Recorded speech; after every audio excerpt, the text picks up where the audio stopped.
I'm Kevin Smith. A lot of you most likely know me because I run this user group. But I also run dotnetYork, which is in York as well. And I'm primarily a C# developer, but I dabble in lots of other stuff as well, mostly JavaScript. And I'm also contribute to a lot of open source projects as well, and run my own open source projects, and also do a blogging as well when I get time. So today I want to kind of hopefully cover a few things. So to start off with Azure and the benefits of using Azure Functions, what functions run, so what can you run on top of them, and also the integrations which functions allow you to do. And also how we build our APIs and what they do and what do we do before building our APIs. So these are kind of web service APIs I'm trying to talk about here. And then we'll go into Azure Functions and how that enables us to do that. We'll cover like proxies, HTTP functions, publishing it to Azure, and integrating it with Swagger, so that's open API documentation, how CORS works on top of Azure Functions, and some security and cross-cutting concerns. I say hopefully because my scheduling is terrible. So to start off with, the benefits of using Azure Functions comes more from rapid development. So you can kind of quickly hack something together, throw it up there, and it'll just work. And there's a broad range of language choices as well. And somebody was telling me in the break that there's actually R as well supported. But today we'll be using C# because that's my primary language. It's cost effective, so you only pay for what is run. So you don't have to have a server running in the background and constantly being charged for it. You only pay per execution and your memory footprint and CPU power that you actually use. Very simple integration, so you don't really need to concern yourself with kind of how to connect to, say, blob storage. You kind of get all that for free. So if you're integrating with any Azure kind of application, it just comes out of the box. And then also there's no servers to maintain, so you don't have to do your own Windows updates and kind of keep everything secure. So when does your functions run? So they basically run when you have triggers on things. And a couple of these are listed here. So we have blob. So if you put something in blob storage in Azure, it'll run a function based on it. And that's kind of a trigger. Event Hub. There's also queues, the Serve Plus queues. You can have it on a timer. So you can say every Monday at 2 p.m. run this function. And also Event Grid as well. So this is a new one, what they recently brought out, Event Grid. And that's very similar to Event Hub, but you you can publish anything onto your Event Grid, which is everything within Azure, and listen and subscribe to that. But today we're going to just kind of concentrate on one, which is HTTP, so to build our HTTP APIs. The good thing about this is actually you can build your own triggers and bindings to these as well. So if you wanted to kind of roll your own kind of binding of what you function want to run, then you can actually do that as well. And some other, these are integrations what it currently supports. So there's a list of them, I'm not going to say them all off, but kind of the ones we're going to use today are actually the Azure storage tables to just store some data. So if you think about our APIs and how we build them, our APIs are kind of to expose some functionality within our application without kind of exposing the underlying code. And we want to kind of control a kind of subset of the program. Say maybe we have some calculations for some exchange rates. We only have to give a request and response back to a client. We don't have to disclose how we actually calculated them under the hood. And this is kind of our basis around our API. So no matter if we're kind of booking a hotel room from a third party or anything else like that, we kind of it's a bounded contract between a client and its services. So kind of that makes sense, kind of consuming an API, but what do they do under the hood?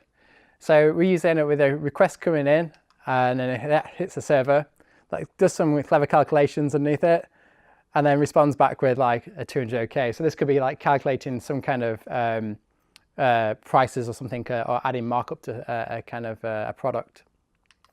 There's also scenarios where you get a request in, it hits a web server, and then you send a message onto a message queue. So as I said, kind of Azure Functions is really good for kind of integrating with message queues, and you don't really need to think about it. This is kind of that scenario. And then we get a 202 acceptor back to the client, so they just get acknowledged that it's been processed and it will get processed later. So this is one of the actual scenarios what actually I kind of use very regularly. because it kind of offloads it onto a message queue. You just accept it, and then you call back the user later when it's actually completed. And then another scenario is where you send a request, or we actually get some data. We obviously store that in MongoDB and fetch it back out. Or if you want to use SQL Server, you can do that as well. And then we return 200 OK. And that's kind of another kind of style. And obviously, they have integrations for kind of SQL Server as well.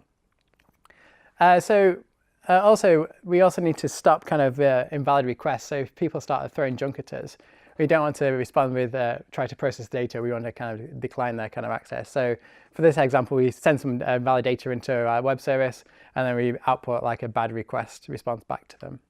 And the same thing if somebody's trying to get an unauthorized request, say they're not valid to access our web service, we also want to tell them that they're forbidden. So I've always, like, before building APIs, kind of got together in a room with people and actually scribbled it out on a whiteboard, the JSON kind of response and the kind of endpoints, and have a massive discussion of how we're going to do versioning. Either is it going to be in the query string, or is it going to be actually in the accept header, or is it going to be on the path? And you have a massive long discussion, and then you get to a final conclusion, and then you kind of build like a kind of mock API for like the front-end developers to use, or your third party to use as well. So if you're collaborating with a third party, then you kind of host a service which has got some mocked out data, and then you start consuming it. And then they give you feedback of like kind of if the mocked out data is what they require or not. So say we get the events kind of API. So we've got a /API/events, and it gives us a JSON response back. We give this to our front-end developers, and the first thing they say to us when we give them this is, does anybody know? What's the first thing people complain about this kind of JSON response? It's not valid JSON. We actually need it in a document, or actually an object level at the start. So then we've got an object level at the start, and then we've got our data in the actual array inside it. So comparing that one to the next iteration, we've already got one change here, which the front-end developers wanted. So it would be quite good to get this in version control, but you just kind of hack it all together. And then later down the line, they realize we don't have a location for these events, so we end up adding the location on as well. So we're kind of building it up as we go along. So we don't want to we want to kind of rapid prototype our API, but not actually build it against anything as well. So this brings me on to Azure Functions and how that deals with quite a lot of this stuff. To start off with, there's actually proxies within Azure Functions, which you can actually do the kind of request responses. So this is all, you can link this all into source control. So then you've got all the change tracking, so you know why you're changing the data responses backwards and forwards, and you can keep a track of that as well. So for this kind of I'll show you the proxy to start off with. I've created like a demo kind of, I don't know if any of you, put your hand up if you've actually used Azure Functions or created one before. So I'll just go through that first. So within the marketplace on Azure, there's a thing called Function App. And if you search for that, it gives you an option to just create a function app inside the marketplace. And if you hit create on there, all you need to give it is a name, which is actually the path to the actual application. And then you kind of select all the resource groups and where you want to be located, and also your hosting plan. So the hosting plan is a consumption plan, and that means it's on per request, as you can actually provision a service underneath it, which is the app service plan. So that's actually, if you need the resource to be dedicated, you've got that ability as well. But that kind of just goes off and creates you all the stuff what to actually build your function app. But I've actually created one previously, which is here, which is this one. So if you navigate in here, we get all the kind of functionality for the Azure function.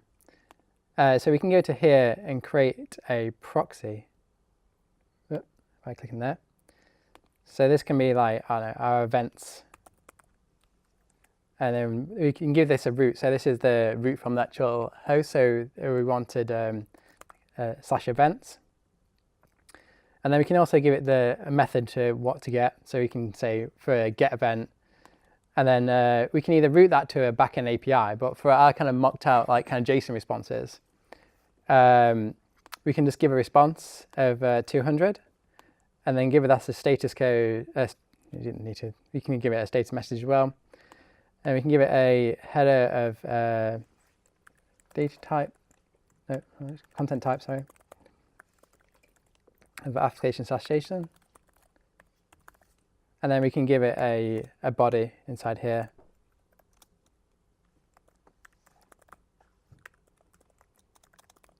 So this is kind of mocking out kind of our kind of API as if somebody was consuming it. So if we go there and create that. Another thing to note is that you have to enable proxies because they're actually in preview mode, but they've been in preview mode for ages now, so they're pretty stable. Which is there. So that should be fine. So now we should be able to go to, this gives us a URL. So we should be able to hit this URL and this will give our mocked responses.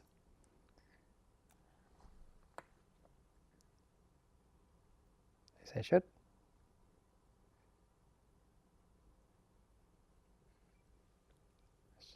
Yep, there you go. So this is kind of, so we can iterate over our kind of like JSON responses and coordinate that with the rest of the team. And kind of get, you can also link this into source control, as I said before, so you can get all the kind of commits of how you got to the end stage of your mocked API. So if we carry on, so for this one, we're going to kind of post in like an event into it, and then we'll get like a created response, and then we want to be able to get an event of all the events, and we'll get all the events back. And this will hit the Azure function, and then we'll store some data in table storage. Can you just put your hands up who've done table storage before or know about table storage? Okay. So table storage is kind of has a partition key and a row key on it. It's pretty much like a table in SQL, really. So we're going to just create this. These are the two required fields. And for the partition key, we're just going to create like an event partition key. And the row key is just going to be a unique GUID for the actual event. And then we're going to have a name and a location column inside it as well. So for this example, I'm just going to use C#. So there's actually, within the 2017 Visual Studio version 3, or whatever it is, there's, you get it all baked in, all the kind of Azure functions. You don't really need to install anything extra. It's part of the Azure development kit.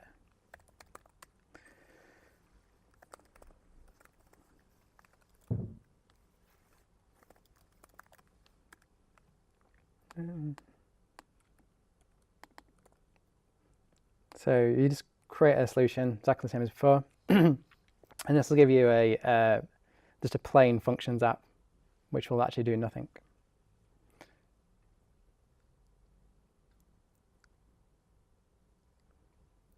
So this gives me a plain app. If we actually press F5 on this, it'll actually just run in the background. So this kind of runs using the Azure CLI. So there's actually a CLI where you can actually download and actually do all your integration testing as well through. Let's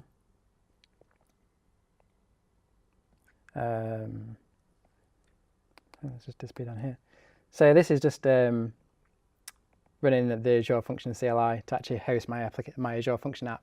So this is how it would be running on Azure. So if we go to create two Azure functions, the ones we need. Oh, no.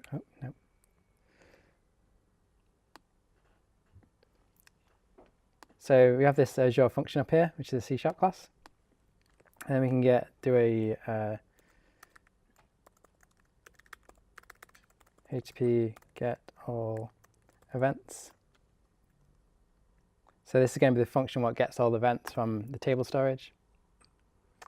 And then it gives you lots of templates here as well to get started with as well. So we're going to go use the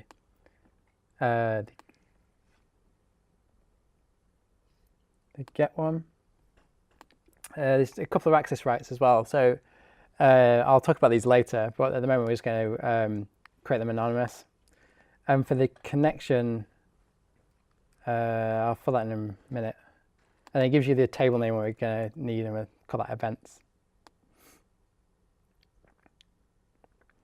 So for the connection string, we're just going to use this standard Azure Web Job storage because I've got that set up.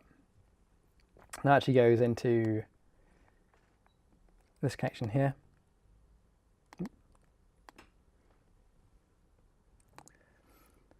And then if we just like output all the results, what we get back from this, and let's call this event. And we also need location here.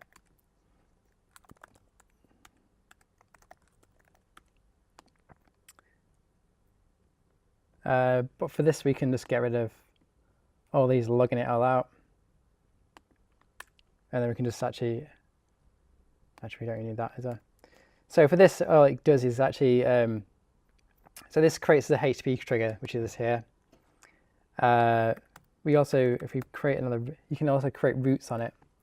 So if we do,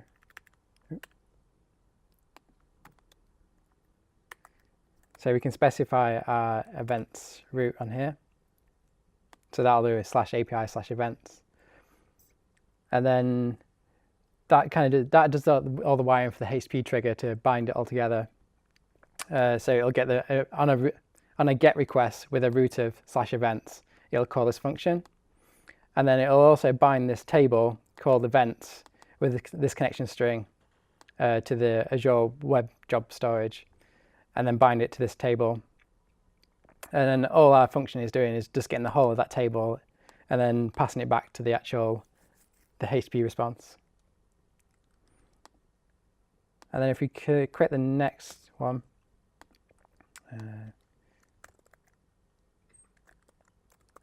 we'll call this HTTP post event. And then we just take in a HTTP post. Create that as anonymous. Do the same table. We can just get rid of the person and create an event, because we can use the same object for this. We just need to move it outside this class.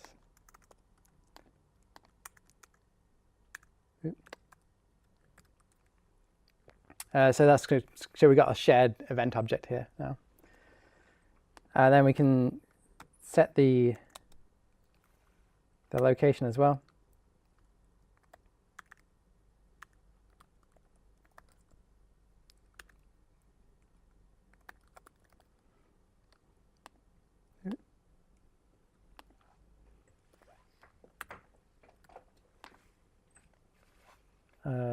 Yeah, this is still pointing at class what's not there.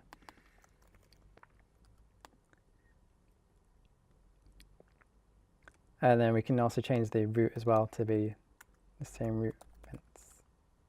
So this is kind of the same thing. So you end up with a HTTP trigger, which can be called by anybody. We're using the post verb, and then we also have a route of events. And then it binds to the same table. And then within here, we can do a bit of validation to give back a bad response if we don't spell a name. And then also we can then add it to our table and then return back a created response. So if we then run this,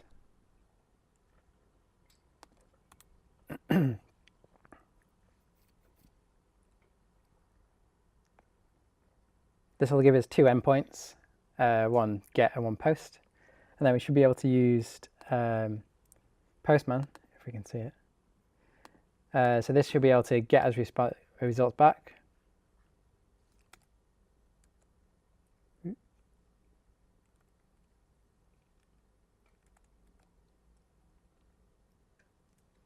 Let's just take a while. It can just blow up.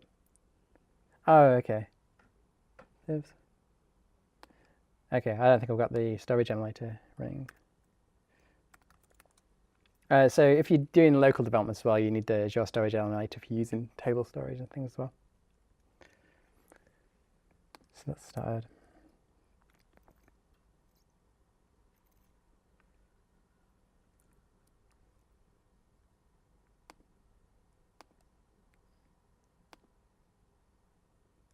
Yeah, so I've already run this a couple of times before. So you can kind of see this. Can you see this? So this has already got some events actually in this table. And if we post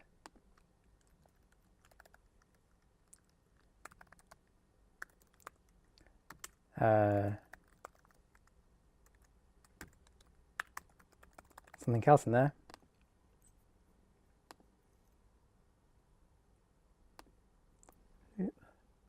yeah, that's posted. I've requested it twice. When we fetch that back, we should get them in this result as well. So this kind of proves that it's actually very fast to kind of rapidly develop kind of applications using just aggregating all the stuff together. So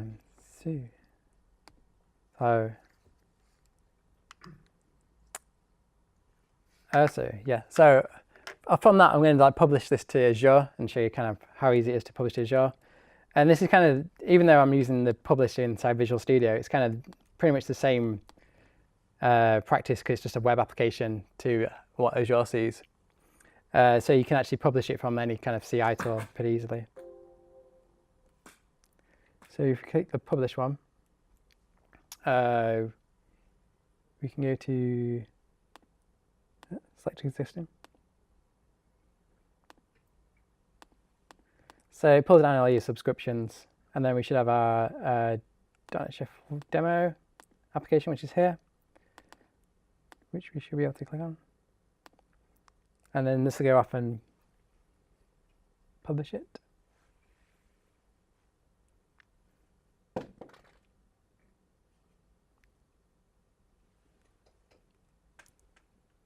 So I should publish it.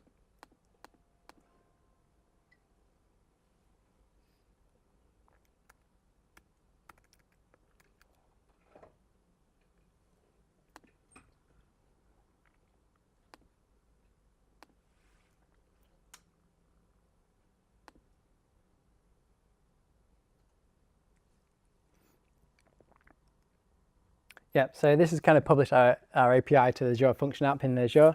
So you should be able to just do exactly the same thing what we did before. So they give us, this actually gives us the URL. Well, it should do if I off the screen.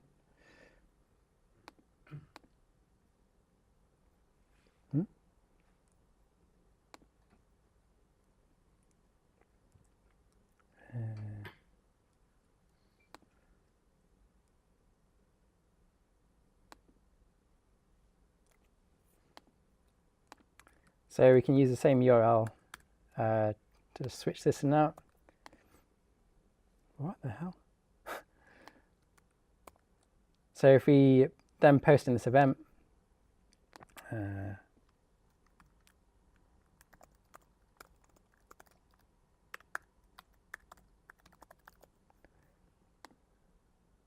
can send that off. So it does take quite a while to actually spin the app up once you actually publish it as well. So that's returned as a tier 1 response, and then when we get the result back, we'll get the result back from there. And that's actually using the table storage actually inside the Azure now as well. So from us actually publishing the application, then normally we kind of like build like API documentation around it. So within Azure Functions, we have the ability to actually create open API documentation using Swagger. So inside the platform features tab over here, we can go down to API definition, and then we can click this functions one here, and then this will actually create us a little template here. If we generate API from template, this will go search through all our Azure Function APIs over here and generate a Swagger documentation for it in this Swagger markdown style. I think. Yep, there you go. So it's a bit like small and crushed up in the corner, but I hope you can see. So this is kind of like, this is actually generated based on all our functions, what we've just created and uploaded. It's created the Swagger documentation from it, and I can actually host the Swagger documentation from the Azure Functions app. So this gives you the ability to kind of have a living, breathing kind of documentation to your API as well. That's the demos covered. There's also cores which actually is supported within Azure Functions. So you can actually create all your cores labels outside of your function app. So if you're creating a spa website or any front-end website, you can actually give all the kind of the cross-origin URLs for them without actually maintaining them all in your actual application. And for a bit of security, I said there was actually a couple of ways you can do this. So within inside a function, you can set anonymous or function or a host key inside it, which actually tells it, anonymous just means that anybody can actually call that function. If you set it to the function security, then only the function can be called with actually a key. And the keys are actually generated with inside the Azure Function app. And they can be passed in either on a query string, like that one above. So if you code equals an API key, or they can also be passed in as a Azure function, an X function key header as well. It also supports EasyAuth, so if you actually create in a spa application, you can use EasyAuth actually to create that as well, do the authentication around it.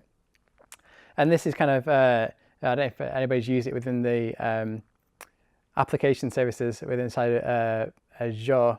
You kind of just like, it just wraps all the authentication up for you, and you just get the kind of user and its claims into your application without doing anything. It's just pretty much configuration on the Azure portal. But obviously you can actually roll your own as well. So if you need something like to integrate with another authentication provider, you can do that as well. So for cross-cutting concerns, you have Azure Functions as well. So if you want to apply some kind of logic to every single function that you've got, or maybe like a couple of functions. So this could be actually validating requests coming in, or kind of security around it, or kind of validating or error logging. They have these kind of things called function filters. And there's actually two are supported at the moment called function exception filter, which is called when an exception happens, or function invocation filter, which is called before every function is called and after a function is called. So these are kind of similar to the ASP.NET filters, which kind of a lot of you probably are familiar with. But these are in version 2 of function apps, and they actually create a new version, version 3 as well, which are a bit more like fully fledged as well. It should be good. And these are kind of how they look. So you kind of annotate your kind of code the same. So this is a filter, a error handling filter. And you've also got a work outcome validator as well. And to note here as well, with the Azure Functions, you can actually pass in, for using a HTTP trigger, the object itself. So you don't even need to parse the object out. It'll actually deserialize it itself as well. So then it makes your actual logic inside your function more concise as well. So that's kind of like wrapping it up. This is kind of links to kind of the Azure Functions documentation. The Azure Functions is all open source as well. So if you actually need to look at the code and understand how it works, I've been digging around quite a lot within the kind of Azure Functions WebJobs SDK. For the actual scripting as well, there's that for JavaScript and any other scripting languages where it's parcels in as well. You can look at them. And there's actually loads of documentation inside Channel 9 as well. So there's loads of videos. And I think they do a weekly kind of video, I think a 10-minute video, kind of lightning talk, and they call it Function Junction, which are quite interesting. I've seen the news coming out within Azure Functions. So I've kind of like brought this kind of to the table just because I've been working on creating APIs with inside Azure Functions, and I felt it quite, well, pretty easy to do and quite fast. But that's the end of our talk. Thanks.